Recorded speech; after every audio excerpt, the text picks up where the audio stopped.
So I've got this Yerfdog 3202 cart that I'm fixing up for the kiddos. A little surprise Christmas present. But anyway, a couple things I just noticed, and I wanted to point out to any of you guys who have one of these, who might be, looking to kind of try to make them real nice. Haven't yet figured out exactly how I'm going to deal with this, maybe welding some washers on or something, but if you look closely here, you can see there's some significant play. This is a pivot point for the rear suspension, so basically it's rear suspension, and this other one is actually, oh, there it is, even worse. The bolt is wore, and the pivot point is extremely worn, so the other possibility might be, and I'll just have to look into this, see what's available, to drill this out bigger and put like a nylon bushing in there. Brass bushing would be ideal, but of course finding the right size or whatever, and then obviously a new bolt, and then you'd want the bushing to kind of fit tight against the bolt, grease it all up and everything. That would save you some wear issues. But I just wanted to point this out because I believe these are the same as 3203s, 3205 or 6s. There's a bunch of them that are similar.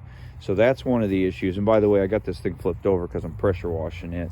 I'm going to paint it hunter green. So the other thing, and this is something I'm going to have to deal with at some point in the future. If you look,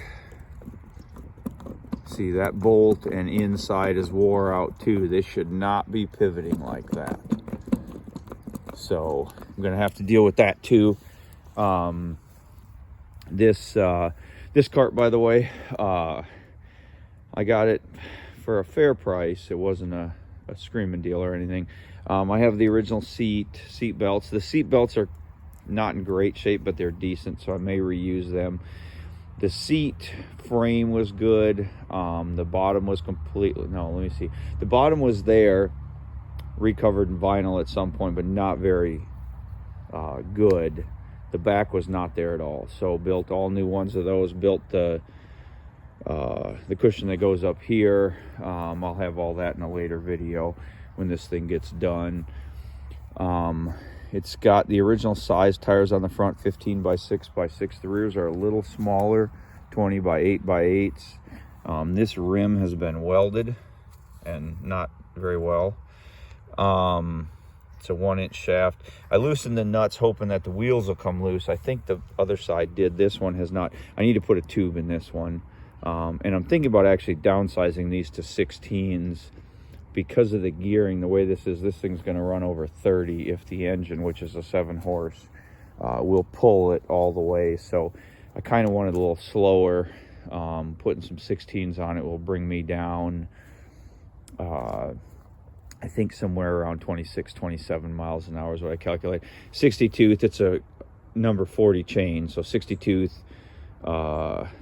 It's got a 10 tooth on the torque converter sprocket. So according to the online calculator anyway, that's close to 35 miles an hour. So anyway, just want to show that to any of you guys with Yerfdogs, some of these bigger 2-seater Yerfdogs that might be looking at kind of going through them. If you want really good handling, you got to have all the suspension tight, and having all that play in those wheels. I'm sure that one's the same.